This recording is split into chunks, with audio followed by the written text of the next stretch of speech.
Ahí te mandé, Al aire. John. Bueno, buenas tardes con todos. Bienvenidos a este espacio del Instituto Eleusis.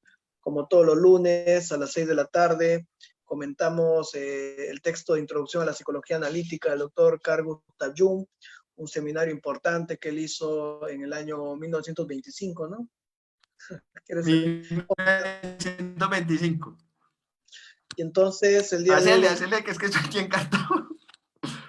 el día de hoy vamos a revisar la sexta sesión de este importante texto que hemos venido revisando anteriormente a lo largo de 2 semanas, las ideas principales, ¿no?, del doctor Jung. Entonces hemos visto cómo Jung empieza describiendo primero sus contactos con la psiquiatría, después cómo él empieza hablando de su contacto con Freud, de cómo él va llegando a la teoría de los complejos.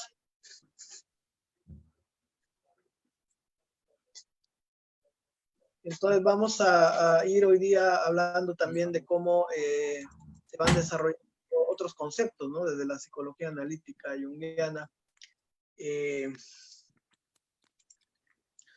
Nuestra forma de abordar esto es siempre refiriéndonos al propio texto, ¿no?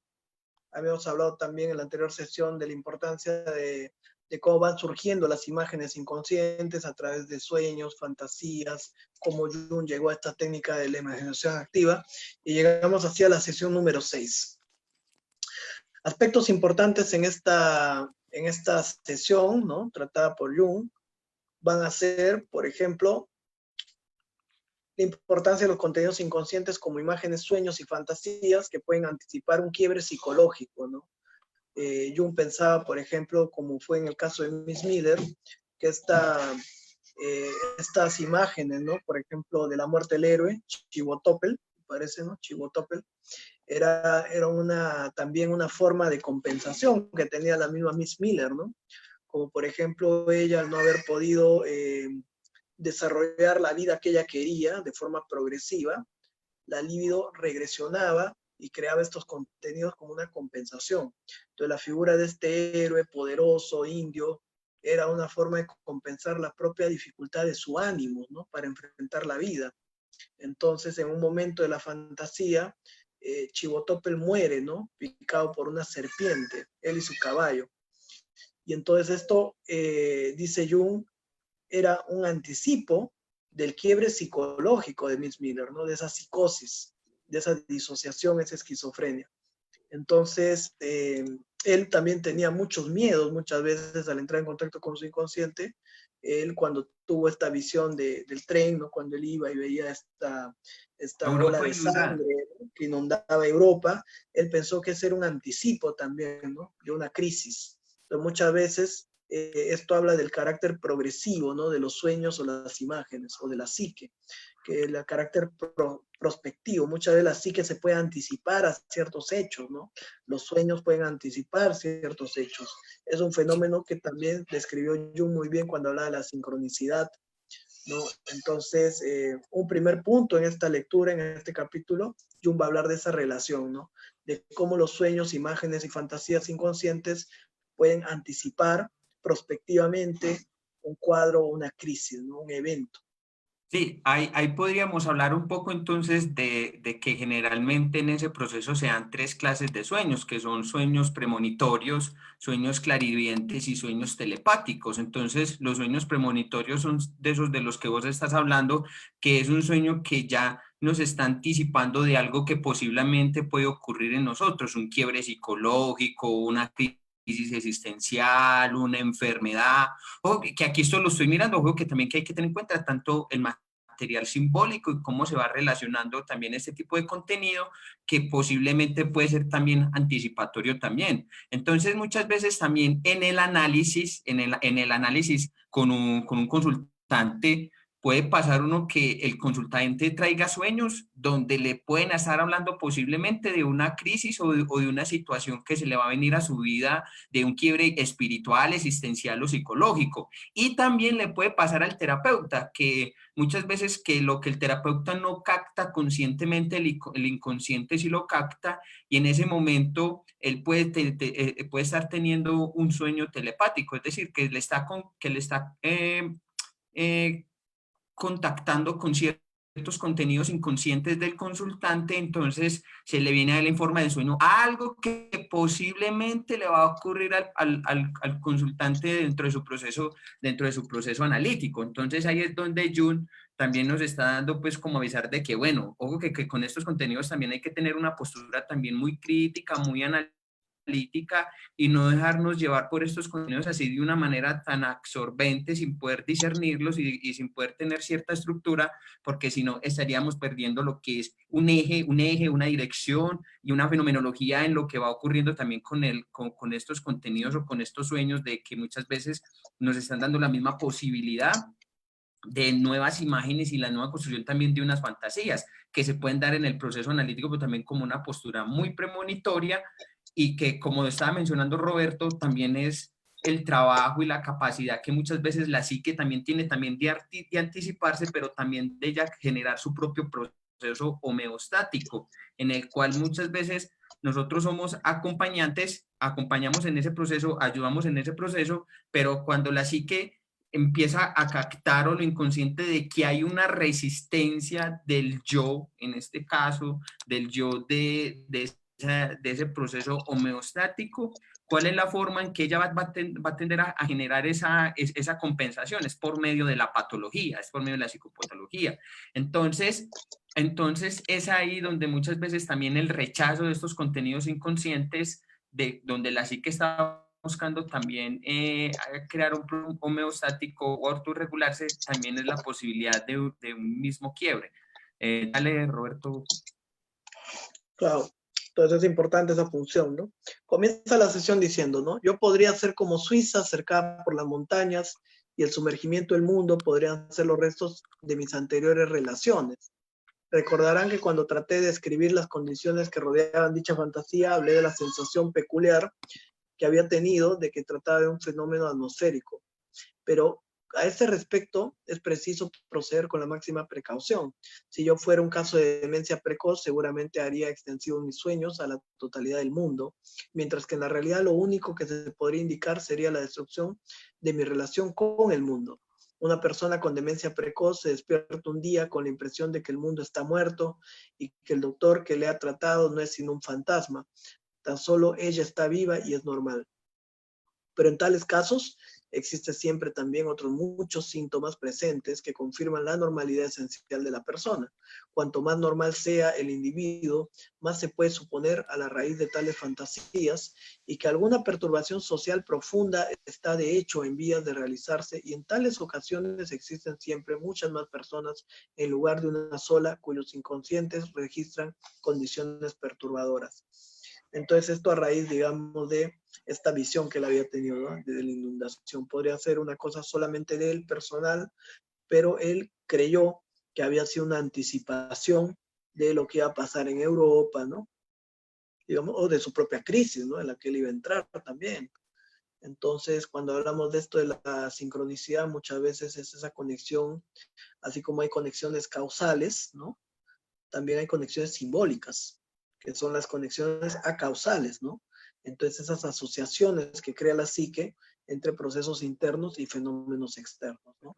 Entonces, esta guerra, ¿no? Esta guerra que vino, coincidió con la propia crisis de él, ¿no? Pero también con Sí, el proceso interior. sí, porque, por ejemplo, ahí es como vos decís, como para llevar a términos un poco más sencillos, o aterrizarlos un poco más. La sincronicidad es una conexión entre la materia y lo psíquico. O sea, la sincronicidad es como ese puente donde las dos convergen, por hablar de una manera sencilla. Entonces, ¿qué pasa aquí? O sea, para uno poder captar, en este caso, esos hechos sincrónicos, o esos hechos donde hay una correlación entre la psique y la materia, también hay que tener, pues como en el caso de Jung, a pesar una mente muy entrenada, también una estructura de personalidad yoica fuerte que le posibilitara como también ese discernimiento de este tipo de situaciones o de experiencias. ¿Por qué? ¿Qué pasa en este caso si él no hubiera sido capaz de diferenciar estos contenidos de estas fantasías o estas visiones que él estaba teniendo de lo que le iba a pasar a Europa? Que se dejaba desbordar por estos contenidos inconscientes, por estas fantasías y por estas visiones, y lo que podría posiblemente pasar era la locura.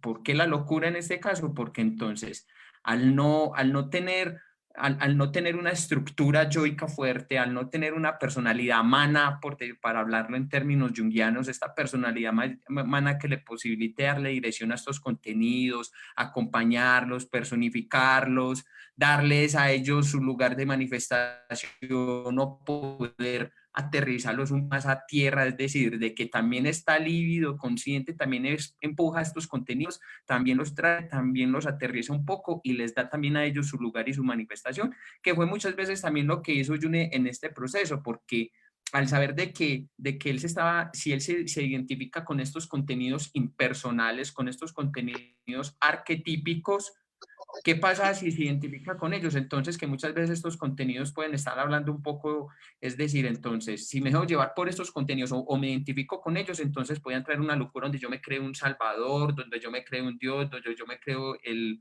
poseedor de la absoluta verdad en estos casos, y que eso es supremamente peligroso y que eso es supremamente delicado. ¿Por qué? Porque son contenidos que sobrepasan el entendimiento, en este caso, de una psique personal y que necesitan como ser discernidos o ser entendidos y ser estructurados también, para no caer en este tipo de locuras. Y ahí, por ejemplo, tenemos pastores, religiosos, sacerdotes, las personas que se creen salvadoras. Yo no sé si vos, Roberto, podemos hablar de casos muy específicos, así por ejemplo, cuando estos pastores se meten en agua y hacen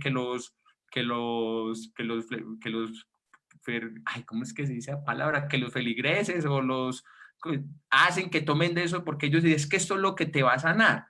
Pero entonces, ¿por qué ellos se creen como los poseedores de la verdad o de un Bueno, conocimiento eso tiene que ver con lo que Jung hablaba de la doble naturaleza del ser humano, ¿no? Cuando habla de la doble naturaleza de la madre, justamente que hay una parte que es humana y una parte que es arquetípica, ¿no? Y entonces es un error frecuente la inflación del ego, cuando uno asume que algo que es heredado es un mérito personal, ¿no? Es como, por ejemplo, la inteligencia de uno no es un mérito personal, es algo a veces casual también, ¿no? Sí, ahí Es, podríamos hablar que la inteligencia es del daimon, en este caso hablándolo gilmanianamente.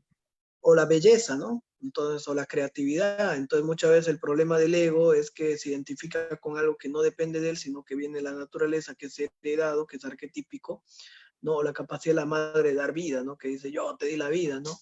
Entonces, ese castigo, que es llamado la ibris, ¿no? En la mitología griega, siempre es castigado de formas terribles, ¿no?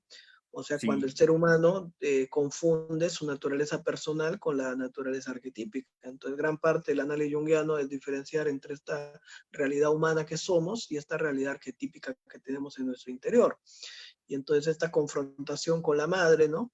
Con esa madre que tú dices que puede uno también quedarse fascinado por ese mundo de lo arquetípico, ¿no? Como Miss Miller, seguir inconscientemente esos símbolos, tienen que ver con esta interpretación edípica, ¿no? Pero no desde el punto de vista literal de la sexualidad, sino sí, como esta tendencia yo de querer entrar en contacto con esos aspectos, digamos, luminosos, ¿no? Esos aspectos arquetípicos que tienen su fascinación, y entonces escaparnos de la realidad a través de esa búsqueda de lo arquetípico, ¿no? Que es lo que pasa muchas veces en el consumo de drogas. Cuando la gente, por ejemplo, trata de entrar en esa conexión con esas experiencias tan potentes, ¿no? Pero no pueden sostenerse en la vida, ¿no? Entonces terminan creando esta función compensatoria de lo simbólico, ¿no? Lo simbólico como, o la fantasía, digamos, como una evasión de la vida, ¿no? sí, sí, Entonces de ahí que Jung, el símbolo de transformación, plantea el héroe, que es esta parte que confronta la vida siempre hacia una forma progresiva, enfrentar los hechos, la dificultad de la vida hacia afuera, ¿no? Tiene esta otra parte que es la tendencia a evadir la vida, ¿no? Que es la tendencia edípica, ¿no? Representada en el dragón, en el monstruo marino, ¿no? Lo que va a decir de alguna manera Campbell, la resistencia a volver al mundo, ¿no? A volver, del regreso, el héroe que se niega a regresar, se queda pegado a ese trabajo interior, ¿no? Entonces una forma Sí, de no afrontar la vida puede ser estar haciendo análisis muchos años, ¿no? sí, porque eso le pasaría ahí como el vuelo de Ícaro, y eso ya lo había dicho también Jung en Símbolo de Transformación, que enero asciende como sus y llega al contacto con el sol, es más o menos así lo estoy parafraseando, donde eso también puede ser también muy peligroso en un aspecto, porque como menciona Jung en el texto también, y ahí voy a tocar algo porque lo estamos relacionando, es que muchas veces ese trabajo del héroe, de estar así volando todo el tiempo, estar en análisis también es también como una evasión a ciertas funciones inferiores que en el análisis no se ha visto, que en el análisis no se ha dado cuenta. No es que tenga un muy mal terapeuta, pues para que quede todos unos 10 o 15 años en terapia, o 4 o 5 años. Obvio, pues que también hay que respetar esos, como decía Seth Merland en un texto muy bonito que se llama Vacilación y lentitud de la capacidad psíquica, es decir, cuando hablándolo alquímicamente en el proceso terapéutico empieza un proceso de destilación, un proceso de discernimiento, de acompañamiento de toda esa nigredo, que a pesar cuando se va en el albedo también hay muchos aspectos aún del anigredo que se van también heredando, pero entonces que es un trabajo de paciencia y de lentitud, pero también de un compromiso de ir construyendo, de ir elaborando, de ir adquiriendo esa personalidad humana para no quedarnos entonces en ese viaje del héroe por allá del no retorno y por allá me quedo como Sancho, como el Quijote de la Mancha luchando con molinos de viento, luchando con todo lo inconsciente todo el tiempo, pero ya lo decía Nietzsche, ojo que cuando miras al abismo, el abismo también te mira a vos, o también cuando cuidado con compartir con monstruos porque te puedes estar convirtiendo en uno de ellos también. Entonces, a la medida que vos también vas trabajando como está mencionando Roberto, en ese viaje del héroe y te quedas ahí eternamente, es porque estás luchando con monstruos, pero no te estás dando cuenta que eso también se empieza a apoderar de vos psíquicamente y como tal tenés una desestructura de la realidad cotidiana, de enfrentar lo cotidiano, de enfrentar el espíritu de la época, por decirlo de alguna manera. Y Claro. eso, y eso es, dale. Eso es importante lo que dices, ¿no? Porque en el modelo junguiano clásico, o sea, se creía que el objetivo más importante era el contacto con el mundo interior, ¿no? El espíritu, la profundidad. Y en realidad Jung lo dice muy bien en el libro rojo, ¿no? Quien posee el mundo posee la mitad del mundo, quien posee la imagen del mundo posee la mitad de la imagen. Y él dice, ¿no? O sea, el loco, ¿no? El loco es el que habita solamente en uno de los mundos, ¿no? Entonces, digamos, si tú solamente habitas en el espíritu de la época, eres un neurótico. Si te pierdes en el espíritu de lo profundo, de lo inconsciente, te vuelves psicótico. Entonces, el objetivo, digamos, del proceso analítico es afrontar la vida, ¿no? Entonces, el contacto con lo inconsciente, que no solamente es una fuente, digamos, de represiones personales, sino una fuente de símbolos y de recursos, es un referente del motivo, ¿no? Mitológico, común, de la cueva del tesoro, ¿no? De esa cueva, el paraíso que existe dentro de nosotros, ¿no? Ese jardín que reverdece, dice Jung, ¿no? En el libro rojo, donde nosotros podemos encontrar la fuerza para enfrentar la vida, los recursos arquetípicos, ¿no? La creatividad, lo simbólico, incluso la orientación, como estamos viendo, ¿no? Y muchas veces los símbolos te orientan de ciertas situaciones que aún no acontecen. Entonces, esa conexión con ese mundo simbólico se justifica, o sea, esa regresión, en la medida en la que le permite a la persona salir nuevamente al mundo, ¿no? Y enfrentar las dificultades de la vida. O sea, algo que no Sí, pasó con este caso de Miss Miller, ¿no? Que Miss Miller, digamos, se pierde en sus fantasías, ¿no? sí, pero mira que ahí viene algo muy importante que también depende. em, no voy a mencionar estos dos arquetipos, porque pues ya lo hemos mencionado demasiado, que es, o sea, digamos, depende de cómo nosotros vayamos diferenciándonos los contenidos inconscientes y como está mencionando Roberto, de empezar de atender esta vida simbólica y de tener una actitud simbólica también ante la vida y nos empezamos a diferenciar. O sea, nuestra vida depende de eso. Si no fracasamos con estos contenidos inconscientes en su asimilación, en su entendimiento, en su diferenciación y darle lugar a ellos, no, o sea, posiblemente no vamos a fracasar en la vida. posiblemente no vamos a, podemos tener dificultades, podemos tener todo, pero psicológicamente podemos estar los recursos y podemos afrontar entonces la pareja, la familia, los amigos, el trabajo, la responsabilidad con nosotros mismos, el compromiso que vamos teniendo también con esta vida simbólica que se nos va manifestando.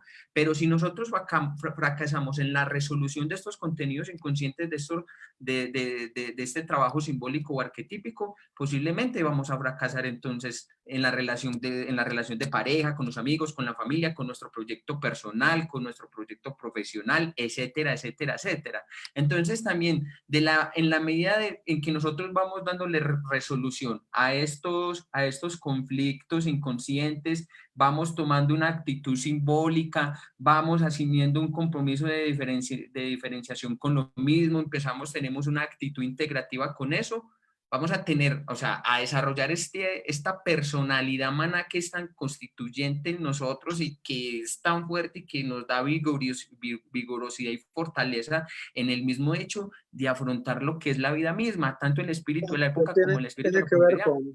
Tiene que ver con activar el arquetipo del héroe, ¿no? Y lo que decía Jung, que el héroe en última instancia es aquel que puede gestarse a sí mismo, ¿no? Claro, esa energía que yace dentro de nosotros, ¿no? Esa energía divinal que viene del arquetipo, que no viene de la madre, porque a diferencia del niño, el alimento viene de afuera, ¿no? O sea, digamos, el niño depende de la madre, ¿no? La madre es quien le provee el alimento y el padre es quien le provee la orientación. En cambio, justamente conectarnos con esa fuente interna de energía, ¿no? Es esa capacidad de pues, ser nosotros autores de nuestra propia vida, que es en última instancia el objetivo de la individuación, ¿no? Pero no de una vida, digamos, hacia adentro, ¿no? Hacia la fantasía, sino de una vida No. en esa conexión interna, pero también esa posibilidad de enfrentar el mundo, ¿no? Sí. Y acá es donde Jung, digamos, resalta que muchas veces confundimos la fantasía, ¿no? Evasiva, ¿no? Lo que decía Byton, que bueno, todo puede ser, lo arquetípico también puede ser de alguna manera defensivo, ¿no? Entonces no solamente creativo. Entonces también hay fantasías, hay procesos supuestamente de búsqueda espiritual que son evasiones de la vida, ¿no? Sí, un pajazo No es mental. poco común, no es poco común, digamos, que muchas personas que han tenido dificultades muy serias con los padres, pues se metieron a un monasterio a ser monjas, ¿no? Porque no Sí, pudieron enfrentar la vida, o se fueron o están buscando por ahí iluminarse, ¿no? O se meten, no sé, LSD, hongos, buscando ser seres espirituales cuando no pueden, por ejemplo, lidiar con sus padres, con la pareja, no pueden sostenerse económicamente. Entonces, también muchas veces esos intentos de supuestamente espiritualidad pueden ser evasiones, ¿no? sí, y resistencias mismas a la vida como habla de algo muy bonito que incluso los mismos psicoterapeutas cometen un error muy grande de trabajar asuntos espirituales en psicoterapia. Y entonces el proceso de autorregulación, proceso de asimilación, de autoconocimiento, pero entre comillas, ahí hay una dificultad muy grande porque, ¿qué nos dice Hillman? Que la psicoterapia como tal, y eso lo estoy tocando en un texto que se llama Picos y Valles, él dice, la psicoterapia como tal es el compromiso con el alma misma, en su propio discernimiento y en su propio desarrollo. Entonces, muchas veces cuando gente va a psicoterapia, entonces si los psicoterapeutas también están en otro vuelo que no han asimilado, ahí hay una dificultad Claro. muy grande. Y no El hay problema, claro, el problema no es, o sea, confundir la psicoterapia con lo espiritual, ¿no? Porque de todas maneras el ser humano como unidad va a tener sus contenidos espirituales, sus procesos, lo va a traer a terapia, ¿no? Yo creo que el problema es el reduccionismo, ¿no? La no diferenciación de que son dimensiones diferentes, ¿no?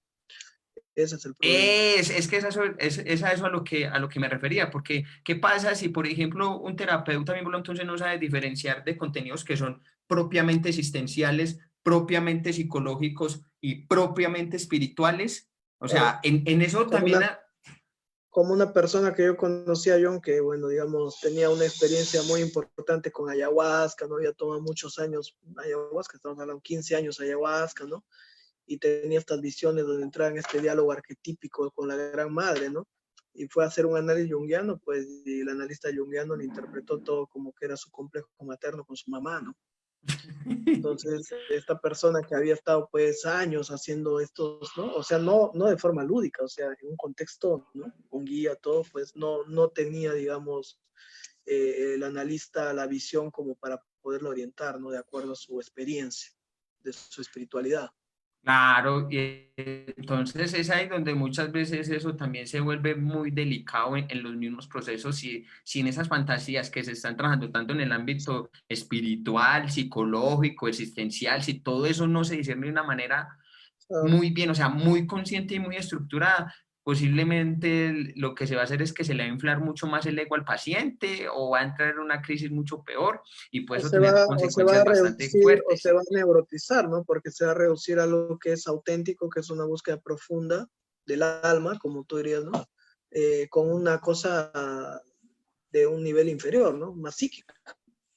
Sí, y entonces es ahí donde viene, porque muchas veces el problema que puede pasar muchas veces en la misma psicoterapia junguiana clásica es que los complejos también solamente se interpretan de manera negativa y hay con los complejos en sí, tanto lo materno y lo paterno tienen unas funciones muy positivas también, que de hecho son las que generan ese empuje, ese trabajo con la fantasía, No, ese es que trabajo de discernimiento se también. asume que, como decía Karen Horney, se asume que hay que sacar los obstáculos, ¿no?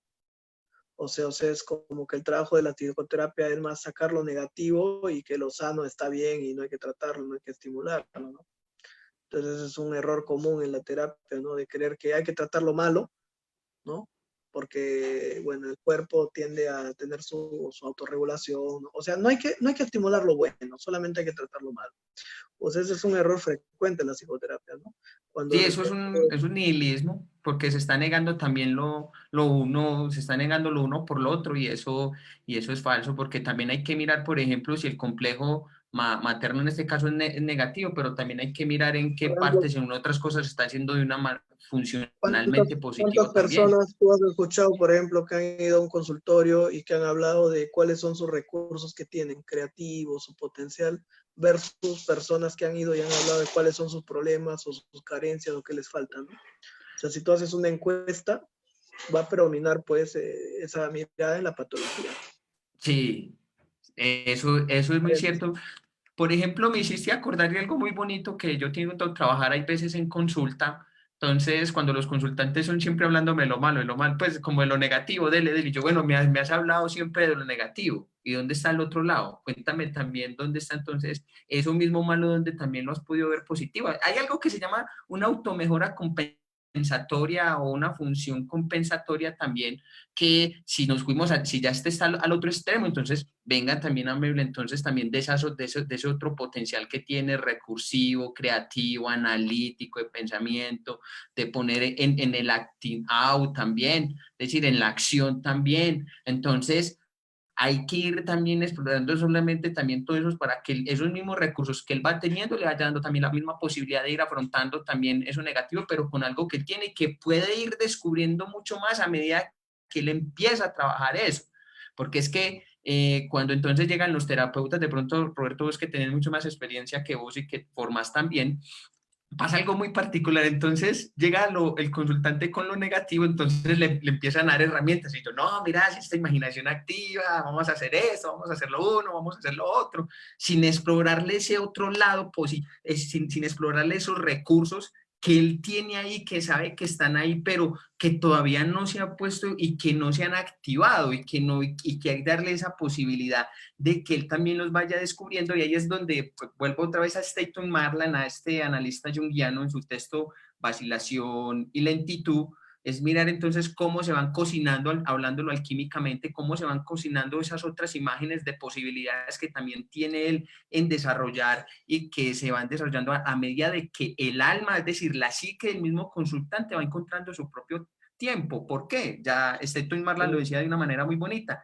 que una de las cualidades que tiene la psique es la lentitud y la paciencia, pero que el ego siempre entra a forzar eso mucho más de la cuenta y el terapeuta también, entonces como por querer mostrarse bien que es bueno, y yo listo, no, vamos a hacer esto, entonces no has progresado por esto y que tienes resistencias y que tienes problemas y que no te has querido dar cuenta, pero eso es falso, porque la psique tiene su propio tiempo, la psique va a su propio ritmo y tiene su propia Claro. paciencia y eso Bueno, también es eso muy sí, delicado. claro, y eso también es importante, ¿no? También reconocer el aspecto del inconsciente como un elemento que genera símbolos y recursos que no son negativos, ¿no? O sea, es otra mirada de lo inconsciente. De ahí esta correlación con el símbolo de lo materno, ¿no? El inconsciente. Digamos, dice Jung, hace esta diferencia, ¿no? Si yo fuera un caso de demencia precoz, pues, ¿no? Entonces, de repente, no sería esto una función progresiva, ¿no? No sería esto una, digamos, una captación simbólica de una realidad, ¿no? Sino sería solamente un delirio personal y hubiera otras áreas de la personalidad afectadas, ¿no? Entonces, esa diferenciación entre lo que es, lo que digamos, los contenidos simbólicos y lo que pueden ser las fantasías, los delirios, ¿no? La psicopatología, ¿no? Entonces es importante, sobre todo en una cultura donde todo aquello que es relacionado al ánima, ¿no? A la emoción, a la imaginación, ¿no? Digamos, es visto como algo negativo, ¿no? Algo que, digamos, no es relevante. Entonces es importante empezar a conectar con estos contenidos. Dice Jung, otro aspecto importante, otra idea, ¿no? Cuando lo inconsciente genera una fantasía de tales características, los contenidos personales aparecen dotados de una apariencia impersonal, dice, existiendo en lo inconsciente una tendencia a generar imágenes colectivas que establecen el puente con la humanidad en general. Entonces hace una diferencia entre lo que serían los contenidos de carácter personal y los contenidos de carácter arquetípico. En la medida en la que la energía psíquica va acercándose más regresivamente a esta dimensión de lo colectivo, va saliendo del área del inconsciente personal, la manifestación de los símbolos va siendo también cada vez más, digamos, arquetípica, ¿no? Entonces, si tú comienzas con un paciente que está muy tomado por ciertos complejos personales, cuando tú le dices, bueno, que visualice un aspecto de la madre, ¿no? Seguramente va a ver a la mamá, va a ver a la abuela, ¿no? Pero a la medida esto va avanzando, van apareciendo figuras más arcaicas, como puede ser la cueva, por ejemplo, o una representación mítica, El ¿no? bosque. O un árbol, el bosque, ¿no? Entonces, digamos, también hay esta diferenciación, ¿no? Entre el contenido propiamente simbólico personal y el arquetípico. Primero trazan una ruptura con el mundo, dice, a través de su enfermedad, y después acceden a la revelación de tener una misión especial y se ponen a predicar, dice, ¿no? En el caso de los psicóticos. La gente los tiene por personalidades fascinantes, las mujeres sienten que es un gran honor engendrar hijos de ellos, ¿no? Entonces, digamos, en esta dimensión más arcaica, se veía la locura como algo divino también, ¿no? Sí, y ahí tenemos, por ejemplo, un personaje como Hitler, que Hitler era el resonador espiritual del pueblo alemán en esa época, eso lo decía Jung, me parece, no me acuerdo en dónde.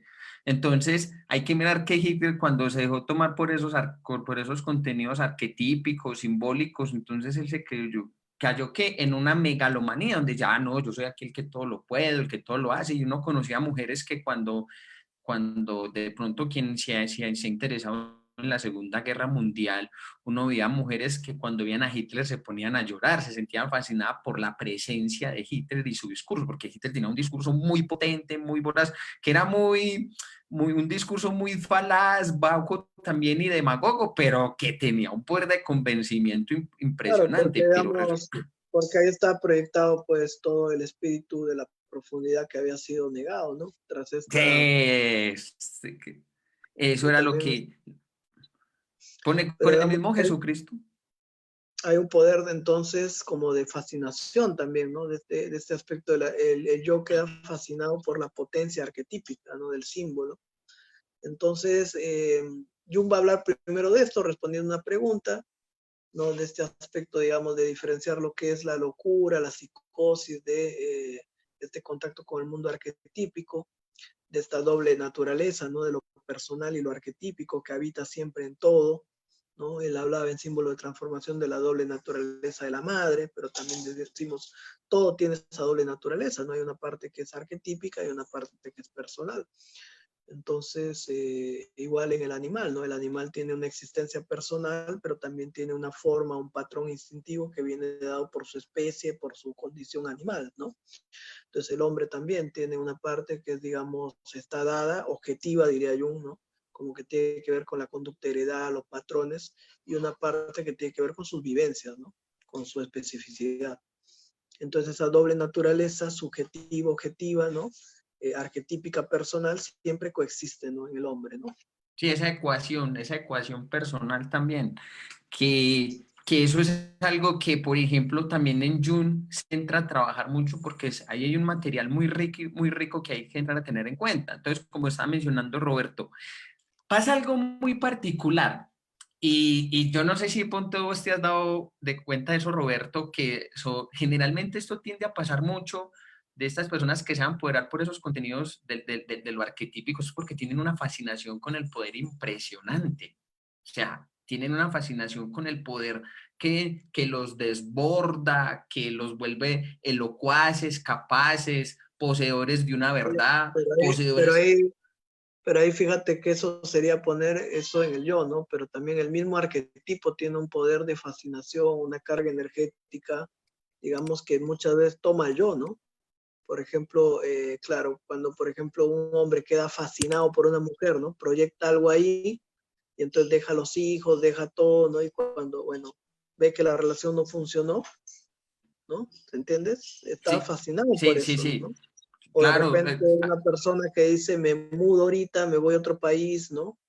Entonces uno entra en esos movimientos, digamos, tomado por lo arquetípico, ¿no? Es tomado, como decía yo, es poseído, y seguramente habrá pues personalidades, como tú dices, que tienen un complejo que los hace más susceptibles, ¿no? A enganchar en estos contenidos, pero también de por sí hay arquetipos que son muy potentes, ¿no? Que por toman el eso, yo no, completamente, como el claro, materno, por ejemplo, ¿no? Una sí, mujer que es tomada por yo tenía, por ejemplo, pacientes que muy depresivas, con problemas muy serios, que si no hubieran sido madres, si no les hubiera venido este impulso de querer ser madre, o sea, de dar vida, están muertas en vida y nace en ellos, se activa este arquetipo, ¿no? La necesidad de dar vida como un mecanismo de defensa también contra la muerte, ¿no? Y entonces y ellos dicen, ¿no? Muchas veces dicen, es que yo no me he matado por mi hija, pero en realidad es al revés, ¿no? Es la hija la que las ha salvado, no ella la que tiene que vivir para salvar a la hija. Es ese arquetipo de la madre que se activó, las que la ancló animalmente muchas veces a la vida, sí, ¿no? pero Entonces ahí no participa mucho el yo, ¿no? Ahí son tomadas por algo. sí, pero ahí era donde yo te iba a mencionar sí, que siempre va a haber una fascinación, es decir, o un poder en algo que lo excede a uno. Entonces, ahí podríamos hablar, por ejemplo, entonces no solamente yo lo está llevando a una connotación mucho más como arquetípica, más de estos líderes, de estos colectivos, pero que vos, como estabas mencionando también en una vida personal, por ejemplo, a mí me ha tocado consultantes que ellos dicen que se dejan tomar por un arquetipo, por este caso, o por la imagen arquetípica de un héroe o de una fantasía, dicen, no, es que yo voy a ser político, yo voy a salvar, yo voy a ser el mejor en esto, en esto, en esto, y uno dice, bueno, ¿y qué pasa ahí? Entonces, cuando uno se empieza como a ver por allá cuáles son los contenidos simbólicos que se están activando, te das cuenta que tiene un problema con lo materno y con lo paterno impresionante, porque muchas veces también la Claro. necesidad de estos contenidos es porque son funciones inferiores que no están activas. Entonces, Porque en que realidad muchas, uno mismo se crea eso, ¿no? Se crea esa fantasía de que, bueno, hay algo que depende de ti, tú vas a generar un cambio en el mundo, pero bueno, si tú te murieras, el mundo seguiría igual. sigue igual, sigue Uno igual. mismo necesita a veces creerse eso, ¿no? Vestirse el traje del héroe, el salvador, ¿no? Incluso la madre, ¿no? Mis hijos dependen de mí. No, tus hijos, o sea, van a hacer su vida y si tú no estarías, bueno, verían cómo. Entonces, pero el yo necesita, como parece, ¿no? Esa función, ¿no? De amplificarse, ¿no? Entonces, O hasta incluso y de estereotiparse también. claro, y toda búsqueda espiritual más bien es lo contrario, ¿no? No es creerse Dios, sino es creerse un hombre, saberse un hombre común, ¿no? Ese que se mezcla en la plaza entre la gente como Cristo, ¿no? Con las sandalias, ¿no? Ese que va a la plaza del mercado, ¿no? Del budismo zen, ¿no? De la búsqueda del buey, ¿no? Entonces el hombre espiritual no es el hombre que se cree Dios y hace una gran labor y va a cambiar el mundo, ¿no? Que eso tiene que ver muchas veces con la necesidad del ego de compensar, como tú dices, ciertas carencias, búsqueda de afecto, reconocimiento, ¿no? O el hombre que está sacrificándose, ¿no? Que no tuvo padre, ¿no? Y que él es el padre proveedor, ¿no? Y se sacrifica para pagarle al hijo el mejor colegio, la mejor universidad, pero que no está presente, entonces es ausente de otra manera, ¿no? Sí, Pues repite el mismo patrón. y eso es algo que uno suele muchas veces también como ver en las fantasías de los padres. Por ejemplo, aquí en Colombia tiende a pasar mucho que, por ejemplo, debido pues como al conflicto armado que se ha habido por más de 70 años y por estas cuestiones de las BACRIM y las bandas, por ejemplo, las madres, muchas veces las madres de las comunas decían, lo que pasa es, le daban todo al hijo, entonces decían, lo que pasa es que yo no quiero que mi hijo viva lo que yo viví o que mi hijo sufra todo lo que yo viví por parte de la guerra, por parte de los paramilitares, de las guerrillas, de esta BACRIM, pero resulta que con lo que están haciendo con eso es que están castrando al hijo psicológicamente, intelectualmente, en todos los aspectos, porque una parte muy radical cuando las madres son muy voraces es que castran al hijo intelectualmente, y discúlpame la palabra un poco si es un poco fuerte, pero los vuelven unos bobitos y unos retrasados, porque no los llevan como a esa activación de esos propios recursos y al propio desarrollo de irse enfrentando con la vida. Entonces también suele pasar eso muchas veces con estas madres, pero resulta que estas madres por allá tienen un El montón. exceso de madre es un problema también, ¿no? Sí, ahí es donde esa ibris o esa parte muy oscura de lo maternal también es bastante delicado. Entonces, también estas madres, cuando tú las ves que eres suficientemente buenas y, por ejemplo, que a uno le ha pasado en consulta, pero mire, yo soy muy buena y yo soy todo, pero ¿por qué mi hijo se me volvió un criminal? ¿Por qué mi hijo hace parte de esta banda? Entonces, Que no es lo que muchas veces lo que le faltó, sino lo que le sobró, ¿no? Muchas veces es exceso de sobreprotección, de afecto, con una ausencia, es muy común ese esquema, ¿no? Ausencia Uf, del padre con sobreprotección de la madre, exceso de madre y ausencia del padre. Muy sí. común en personas con problemas de adicción o criminalidad, ¿no? Entonces, padre ausente, no hay orden, no hay referente, buscan al referente entre los padres, muchos muchachos incluso que han tenido un hogar más o menos funcional, pero que el padre no estaba efectivamente, ¿con quién se juntaban? En el barrio, ¿no? Y en el barrio yo tengo pacientes que, bueno, todas las familias son profesionales, pero ellos son delincuentes. Sí, ¿Por qué? Porque se empezaron a juntar desde los 14, los 13 con los otros delincuentes del barrio, ahí tenían pertenencia, ahí tenían afecto, ¿no? Muchas veces en la casa eran vistos como unos huevoncitos, ¿no?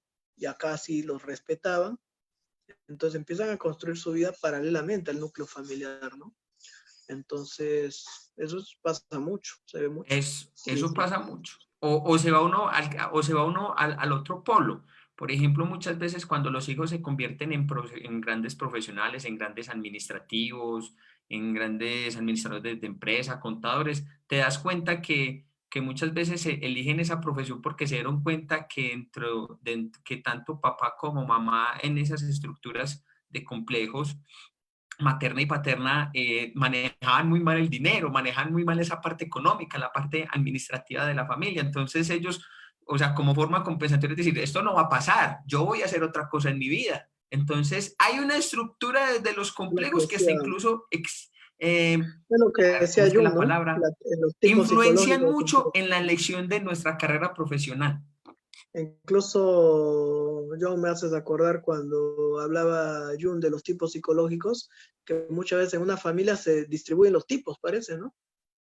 Entonces hay uno que es más práctico, otro más pensamiento, otro más sentimiento, otro más intuitivo, ¿no? Dice, es curioso, dice Jung, cómo en una familia pareciera que se organizaran los tipos, ¿no? O sea, se Sí, complementarían. Ujú. sí, Y y muchas por veces eso muchas veces el que también es es más como el diferente, choque. y el que es más diferente muchas veces también el que es más diferente también muchas veces es visto como alguien que hay que, ¿no? Que no encaja pues en ese patrón, ¿no? De la familia, ¿no? En La una oveja familia negra, donde como todos se son dice. pensamiento, una persona que es más del sentimiento, pues va a tener muchas veces, va a ser incomprendido, ¿no? Por el sistema familiar. Sí, sí, eso es muy cierto. Entonces, ahí es donde muchas veces Jung también nos hace como tener en cuenta, entonces es mirar el mismo lugar de estas fantasías, tanto inconscientes y cómo ellas nos van estructurando, cómo ellas van dando forma a los complejos y al destino de nuestra propia vida y de las propias relaciones. Y algo que él en su momento también hasta incluso rechazó, porque él rechazó, por ejemplo, cuando se le empezaron a manifestar ciertos contenidos del ánima Le decía, esto no es mío, esto, ¿por qué es aquí? O esto, ¿qué viene a hacer en mi vida? Y que bueno, y que cuando uno lo lleva a otros ámbitos, por ejemplo, como se están mencionando ahora, Roberto, de la familia y todo, o en la misma persona, se rechazan muchas funciones, muchos aspectos de la personalidad, se rechazan muchas constituciones propias de nuestra vida porque no queremos, o sea, el yo de por sí siempre va a tender a rechazar eso porque es algo que lo excede a él, o es algo que lo abruma a él, o es algo que no va hablándolo con el tipo psicológico de él en ese momento. Entonces, eso también puede generar una neurosis total. Claro, y acá entra después de esto a hablar Jung de la importancia del ánima, ¿no? Bueno, Jung después introduce esta idea del carácter femenino del alma, ¿no? Tras escuchar en sus propias sesiones de imaginación activa, las que describe en el libro rojo, la voz de una mujer, él empieza a cuestionarse por qué los antiguos le daban al alma el nombre de ánima. Esa voz interior, ¿no? Ese puente, como decía Marie-Lou von Franz, entre el sí mismo y el yo, es el ánima, ¿no? El puente dorado, que divide de repente ese bosque, ¿no? Ese bosque que está entre el castillo encantado y el bosque sombrío, ¿no?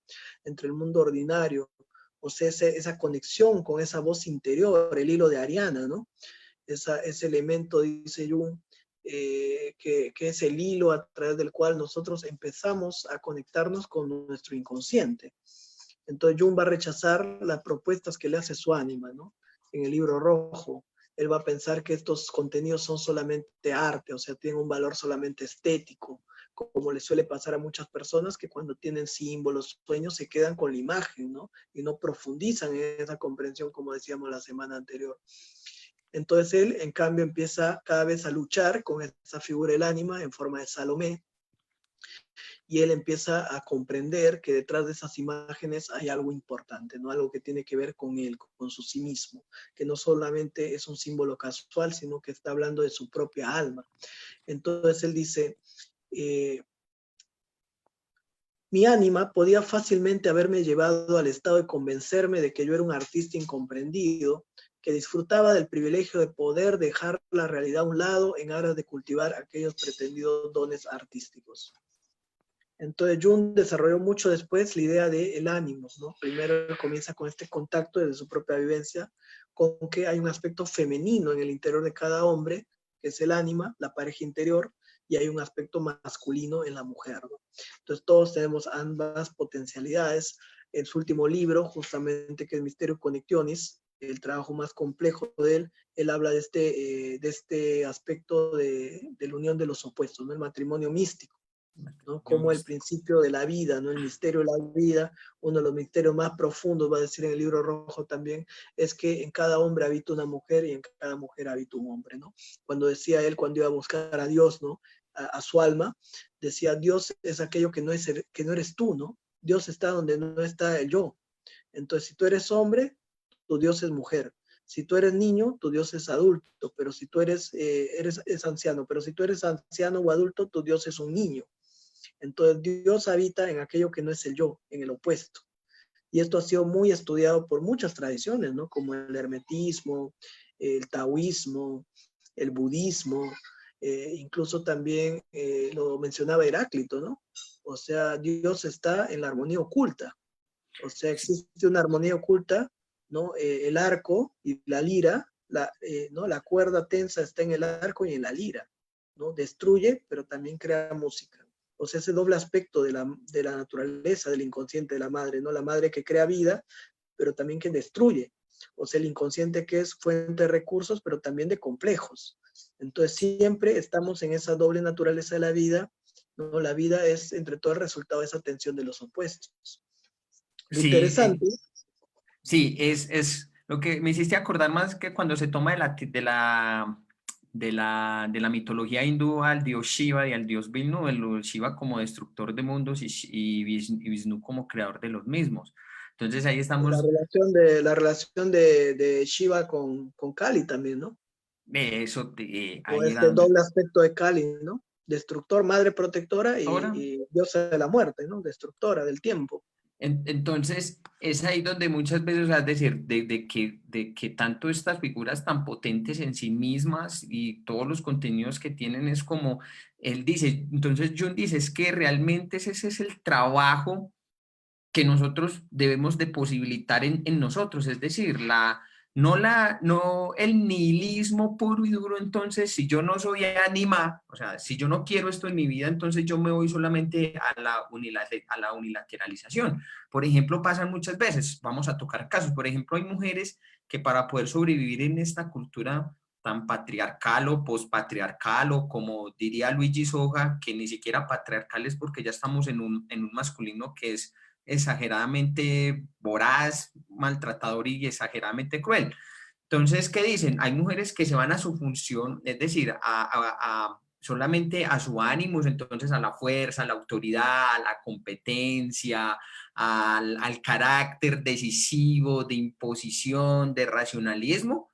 ¿Por qué? Porque están buscando entonces decir, eliminan la parte de ella, ese ánima, la sualidad, la intuición y se van solamente a un polo, pero son mujeres que también son muy neuróticas, son mujeres que utilizan esa capacidad también como de supervivencia, de supervivencia tanto a nivel existencial, psicológico y entre comillas espiritual, digo yo así, entre comillas, porque están negando la otra naturaleza de ella, que es la misma posibilidad de mismo crear. Por eso vemos tantas mujeres que son muy genios en una parte muy administrativa, cargos que tienden a ser muy masculinos, donde ellas son muy tesas y son muy fuertes, pero donde ellas también han eliminado su función muchas veces también de lo maternal. O pasa también con estas mujeres que por un lado son muy están tan exacerbados en el ánimo que cuando llevan entonces a la casa, entonces se van al otro polo y dele, entonces son mujeres que sufren demasiado, son mujeres que sufren Hay muchísimo. una, claro, hay una polarización, ¿no? Justamente Jung hasta Total. esto en el libro rojo también dice, ¿no?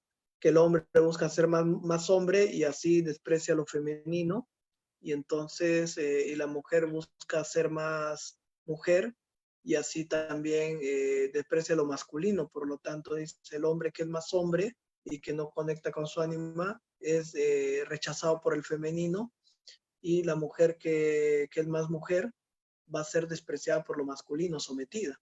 Hmm. Entonces solamente está ese carácter andrógeno, ¿no? Que ya está incluso cuando Platón habla de lo andrógeno, ¿no? Y del origen, el banquete, ¿no? Del amor y todo eso, ¿no? De esta doble naturaleza masculina y femenina, ¿no? Entonces eso es un punto importante en la psicología analítica también. Entonces Jung va a desarrollar después esta imagen del ánimos que va a complementar esta idea de la pareja interior, expresada en muchos cuentos, ¿no? Incluso como Uh, por ejemplo en La Bella Durmiente, ¿no? en Esta Iron mujer, John también. ¿no?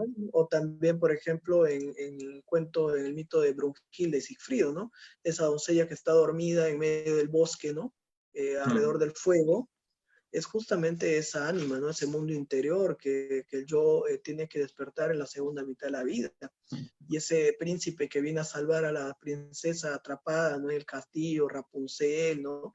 O esa bella durmiente que está ahí a darle el beso que la despierte, es el propio ánimo de la mujer que tiene que empezar a tomar su vida desde ella misma, ¿no? Confrontar la estructura rígida de lo patriarcal para tomar decisiones de sus mismos pensamientos, su misma voluntad. Entonces, esta idea del ánima y el ánimos, importante, ¿no? Jung va a plantear que el ánima suele actuar afectando los sentimientos con trucos y estrategias engañosas que tientan al hombre a alejarse de captar la realidad de los fenómenos, y de igual manera el ánimo más bien en la mujer va a actuar a través del pensamiento, ¿no? Jung solía decir que el ánima activa en el hombre es como una mujer histérica, ¿no? Entonces el hombre Sí. se convierte en una mujer histérica y la mujer tomada por el ánimos va a ser más bien como una mujer sometida a una especie de tirano, ¿no? De patriarca, que la va a someter a través del pensamiento. Entonces, esto va a ser muy importante porque muchas veces en la activación de los complejos se van a activar estas formas, ¿no? Esta forma más como el ánimo negativo, como estos pensamientos que invalidan, que generan inseguridad en lo femenino, o como esta emoción que inunda y posee al hombre, ¿no? Que lo nubla, ¿no? Sí, y eso, por Inunda ejemplo, totalmente. y eso tiende a pasarle, por ejemplo, muchas veces a algunos hombres con complejos maternos muy arraigados, que cuando se tienen que enfrentar como al amor o una pareja lo hacen desde una estructura exageradamente muy ánimo, muy tipo pensamiento, Muy rígida, porque claro. muy rígida, porque hay un rechazo hacia lo femenino propio de ellos. Entonces en realidad cuando ellos están maltratando a una mujer, "Oh, es que usted es una inútil, o sea, usted es la misma inutilidad en la que él tiene su propia parte Claro, psicológica, pero porque esa mujer aguanta eso porque en su estructura interna tiene un ánimos que corresponde que a ese corre, eso era lo que yo iba a decir, que le corresponde. Entonces eso también se vuelve como un juego de complejos y de proyecciones de ánima y ánimo entre las parejas, que para eso que es una mujer, para que una mujer acepte a un hombre que la descalifique así, debe haber una instancia en ella misma en la cual ella se descalifica, ¿sí? descalificadora, muy Claro. descalificadora. O estos Entonces, hombres, dale, o estos hombres que son también en sí mismos muy amorcitos, entonces tienen una mujer que es muy fuerte, que los manipulan en ellos y que los sometes, porque también en ellos mismos hay una parte de sumisión, de sometimiento y de una fuerte muy crítica consigo mismos también. Entonces eso bueno, también es ese trabajo con esa pareja interior del es cual habla Jung, del cual habla Roberto. el trabajo alquímico, ¿no? Como cuando Jung Eso. hace o von Franz hace esta importante relación de cómo la alquímica en realidad es un predecesor de la química, ¿no? Y entonces como, por ejemplo, los alquimistas empezaban a mezclar cosas, ¿no? Creyendo que iban a encontrar la fórmula para el oro y descubrieron la química, ¿no? De tanto mezclar tanta Sí. cosa. Y entonces, interesante una cosa ahí, ¿no? Que iba a decir John, por ejemplo, muchas veces cuando uno ve, ¿no? Que se prepara un preparado bioquímico, por ejemplo, se saca el principio activo de una sustancia, ¿no? Se mete una planta y en ciertas condiciones físicas o químicas se saca un compuesto, ¿no? Y entonces, mucho del proceso analítico con estos complejos es así, ¿no? Inicialmente está mezclado el complejo del ánima en el hombre con el complejo materno, ¿cierto? O sea, viene mezclado esto. Lo femenino, ¿no? Lo materno, la madre, el ánima, la pareja exterior, todo está mezclado. Sí, eso era lo que yo te iba a decir, Claro, y porque entonces el suele trabajo pasar, analítico es dale, separar, ¿no? Los principios activos, ¿no? Separa lo que es personal, lo que es del ánima, mío, conmigo, mi mundo interior, ¿no? Separar lo que es las parejas externas y separar, digamos, la madre, ¿no? la madre. Porque imagínate que me hiciste caer en cuenta de eso, porque hay muchos analistas en el trabajo, analistas entonces solamente tienen en cuenta solamente una imagen arquetípica y ya, o una sola situación y ya. Entonces uno dice, oiga, venga, es que en una situación, en este caso arquetípica, están confluyendo otras imágenes arquetípicas más. No es una sola, son muchas, son varias. Entonces, Pero en ese, no solo la imagen, ¿no? Todo el complejo con su carga afectiva, ¿no? sí, por eso, pero en ese mismo, ahí en esa activación hay muchas imágenes más de otros arquetipos. Y entonces, Impresionante. entonces es ahí donde en eso radica el proceso, porque entonces mucho en el análisis solamente dice, ay, no, es que solamente entonces es lo materno y ya, pero, entonces, pero a ver, mi manito, ¿dónde está el ánimo? ¿Dónde está el héroe? ¿Dónde están todas estas situaciones que están ahí Interesante, latentes? interesante, por ejemplo, ahora el día jueves yo voy a hablar del cuento de a las 8 de la mil y una noche, ¿no? Sobre Ah, de todo dos Cheresa, capítulos, hermoso. ¿no? Cómo Cherizade, por ejemplo, evitó que le corte el sultán Chariar la cabeza y cómo Cherizade y el sultán Chariar pudieron vivir felices, ¿no? Juntos. En los dos capítulos, el primero y el último casi de la mil y una noches. Entonces este sultán que había descubierto a su mujer, ¿no? Con su esclavo, ¿no? Y que había quedado condicionado, ¿no? Y manda a ejecutar a los dos, ¿no? Pero después el complejo era de tal magnitud que él no confiaba ya en ninguna mujer y había quedado con un resentimiento, ¿no? Entonces a todas las mujeres con las que se acostaba con vírgenes y al día siguiente las mataba. Entonces Cherizade se ofrece, ¿no? Se ofrece para evitar más asesinatos, no voluntaria.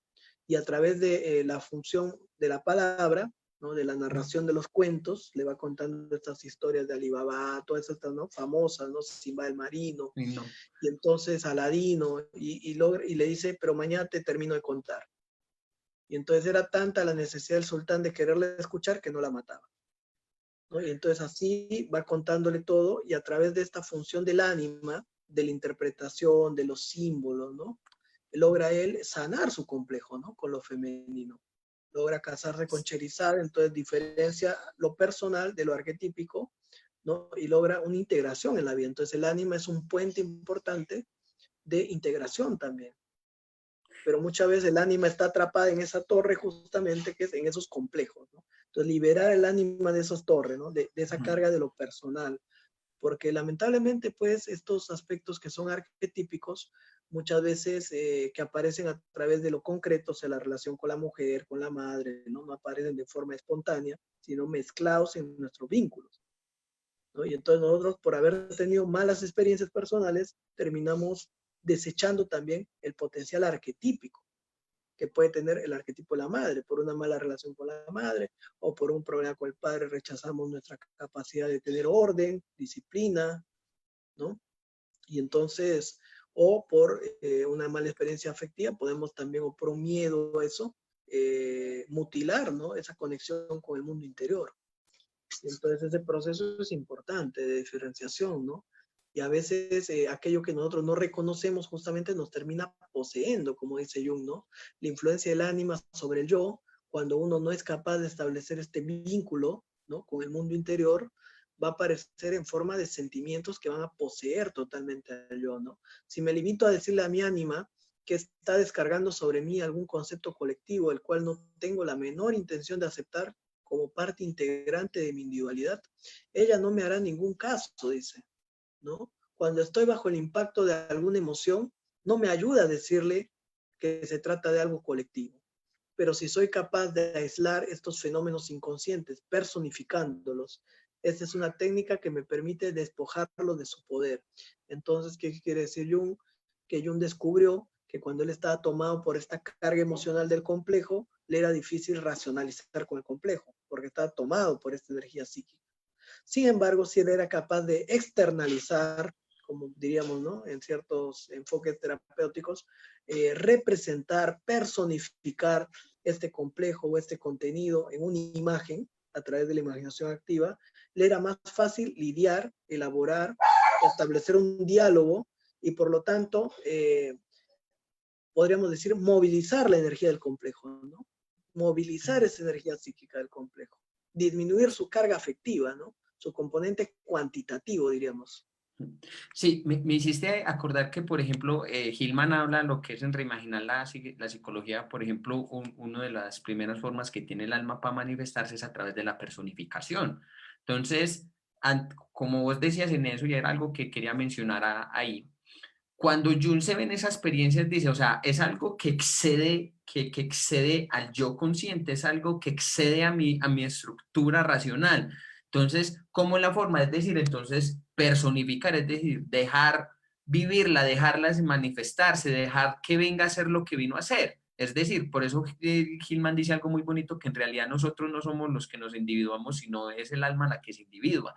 Entonces, es en esa función cuando Jung posibilita personificar esta experiencia como tal del ánima, de ser vivida, de ser comprendida, de tener su lugar, es que él puede generar una comprensión sobre la misma, es que él puede integrarla, es que él puede hacer una reflexión, es que él puede darle un lugar a una conciencia reflexiva. Por ejemplo, Gilman decía algo muy bonito, el que quiere conciencia se personifica. Entonces, es en esa personificación donde a Jung se le da aún mucho más de manera concreta la idea del ánima en sí misma, de la idea del ánima como una imagen, como un arquetipo estructurante en la realidad psicológica del ser humano. O sea Entonces, que el ánima sería como la mediadora, como la personificadora de ese mundo inconsciente. claro, y La es ahí. función, como la función de un poco de Perséfone, ¿no? De llegar al inframundo. Y que me hiciste acordar de eso, que por ejemplo Hillman tiene un texto muy bonito que se llama Ficciones que curan. Entonces, cuando están mencionando ahorita esa parte de Cherezá y todo de lo que estaba haciendo al rey, es que el alma necesita de ficciones, el alma necesita de ideas, el alma necesita de una narrativa, el alma necesita ser expresada, el alma necesita ser contenida, entendida, comprendida, Claro, asimilada. Con necesita todos del símbolo, ¿no? y en esa misma narrativa está el símbolo que ella necesita, tanto en el ánima como en el ánimos, es para, en este caso para Y toda qué importante, la gama de mm, arquetipos. qué importante eso, ¿no, John? Sobre todo en una cultura donde todo lo femenino está sometido, ¿no? O digamos, satanizado, ¿no? Por ejemplo, Total. digamos, el ánima es vista como un elemento negativo, ¿no? Desde la creación de Adán y Eva, ¿no? Las figuras míticas de la Odisea, ¿no? Carib, Cecilia, ¿no? Entonces hay una connotación terrible, ¿no? Del ánima perversa. Entonces, pero se olvida que el ánima también es, digamos, un conector, ¿no? Un elemento fundamental, como aparece también en los mitos, ¿no? Pero el ánima generalmente más asociada, digamos, a la diosa, ¿no? Por ejemplo, Artemisa o Atenea o a la Virgen. Afrodita, quien carga de destilar y de purgar muchas cosas, también de blanquear muchas cosas, es decir, a nivel psicológico. Y por ejemplo, ahí tenemos también, por ejemplo, también el ánima también en la Odisea, cuando Ulises va realmente en ese trabajo también. Entonces, el ánima siempre tiene esa activación siempre de contemplar, de anudar, de asimilar. Entonces, eso también es algo muy bonito, que hasta incluso Jung lo menciona en ese texto, que, o sea, que inicialmente se estaban dando construcción, o sea, que primeramente Dios fue mujer, es decir, de estas culturas mitraicas y matriarcales, Bueno, pero que lo mismo que llegó, dice Neumann, ¿no? En la Gran Madre, un poco. sí, entonces, Ese femenino, claro, sometido, ¿no? sí, sí, sí. Entonces, ¿qué pasó? Que surgió todo esto porque del paso entonces de lo mitraico y de lo matriarcal a lo patriarcal, fue por el mismo hecho que también había como una especie de voracidad hacia lo femenino, como esta que, como se están mencionando, que sea con Caricris, con Escila, con Eva, porque, por ejemplo, si nosotros nos vamos a la Biblia en el Génesis, cuando Eva le da de comer la manzana a Adán, ¿qué le dice Dios? Parirás tus hijos con dolor y el hombre te someterá. Entonces, ahí vemos que en sí, desde esta misma religión monoteísta, de estas posturas nominalistas, es decir, de este racionalismo de una sola forma de nombrar las cosas, es que ya hay un sometimiento brutal hacia lo femenino, hacia esta parte intuitiva también capaz, que también fue lo que dio la posibilidad del engendramiento en sí mismo también de la conciencia y de su reflexión también, y que es algo que muchas veces tampoco se valora o se tiene en cuenta. Entonces, es ahí desde esa función, es decir, desde lo femenino, desde el ánima, es que se da una posibilidad mucho más de un desarrollo aún muchísimo más intuitivo y contemplativo de la vida misma y del misterio mismo que es la vida. Sí, claro. Y ese misterio en última instancia, decía Jung, es femenino, ¿no? Sí, es que eso es lo Pues, que no entiendo. tiene que ver con la madre y con Sofía, ¿no? Claro, Entonces, no se puede influir en el yo, dice él, en los contenidos del inconsciente a través del yo, ¿no? De forma racional. Entonces, porque esos son contenidos que vienen de una dimensión transpersonal, es decir, del inconsciente colectivo. Me llevó mucho tiempo adaptarme a algo dentro de mí que no era yo, dice yo. Es decir, al hecho de que dentro de mí hubiera partes que no me pertenecían. Es posible que Dios sea en su profundidad femenino, dice también Jung ahí, lo que estás diciendo. Me dije para mis adentros que tal vez los hombres habrían tenido originalmente un Dios femenino, pero conforme se fueron cansando de ser gobernados por las mujeres, derrocaron a ese Dios a efectos prácticos, deposité todo el problema metafísico en el ánima y le concebí como el espíritu dominante en la psique. Entonces, el ánima tiene un aspecto positivo, pero también un aspecto negativo. El aspecto negativo del ánima ha sido plasmado en diversas imágenes arquetípicas o representaciones como Kali, Medusa, Caribdis, Cecilia, ¿no? Etcétera, ¿no? Entonces, Jung se comunica con su ánima a través de esta técnica que va a ser la imaginación activa. Al registrar por escrito todo este material para analizarlo, estaba de hecho escribiéndole cartas a mi ánima, dice. Es decir, a una parte de ficciones. mí mismo que tiene un punto de vista diferente al mío. Recibí observaciones procedentes de un nuevo personaje, estaba analizándome con un espectro y una mujer. Todas las noches escribía muy concienzudamente, pues pensaba que si no lo reflejaba por escrito no habría forma de que el ánima pudiera acceder a ello. Está hablando de este diálogo con Elías y Salomé, ¿no? Existe una diferencia enorme entre suponer que uno dice algo y decirlo realmente. Hecho esto, que una vez tuve que comprobar experimentalmente. Con objeto pues de tratar de alcanzar la máxima honestidad conmigo mismo, le escribía todo con sumo cuidado, siguiendo el antiguo precepto griego: despréndete de todo lo que posees y entonces recibirás. Indagar en las imágenes inconscientes a través de esta técnica, la imaginación activa, implica un proceso de excavación. Es necesario persistir en esta labor con el fin de encontrar los contenidos buscados. Decíamos también que es bien importante diferenciar entre lo que es, por ejemplo, la imaginación verdadera y la fantasía, ¿no? Sí. Jung va a Imaginativo ella. experimentar en esta exploración una famosa visión con un doble carácter luminoso, ¿no? Que era esta luz roja que él seguía, ¿no? Hemos hablado de esto del ingreso en la cueva, cuando él entra en esta cueva y encuentra abajo un diamante, debajo de esa cueva ve el cuerpo del héroe que está flotando, y entonces tiene la impresión de que este héroe está rodeado de serpientes, con un sol atrás y un escarabajo, y todo explota, ¿no? Generándole un terror. Me retiré de ese orificio y entonces salió sangre a borbotones de la abertura, a la manera de una arteria cercenada. Tuve una sensación desagradable. La sangre seguía manando a raudales hacia arriba, no paraba. Me sentí exhausto. Entonces este riesgo, ¿no? A perder la propia cabeza, ¿no?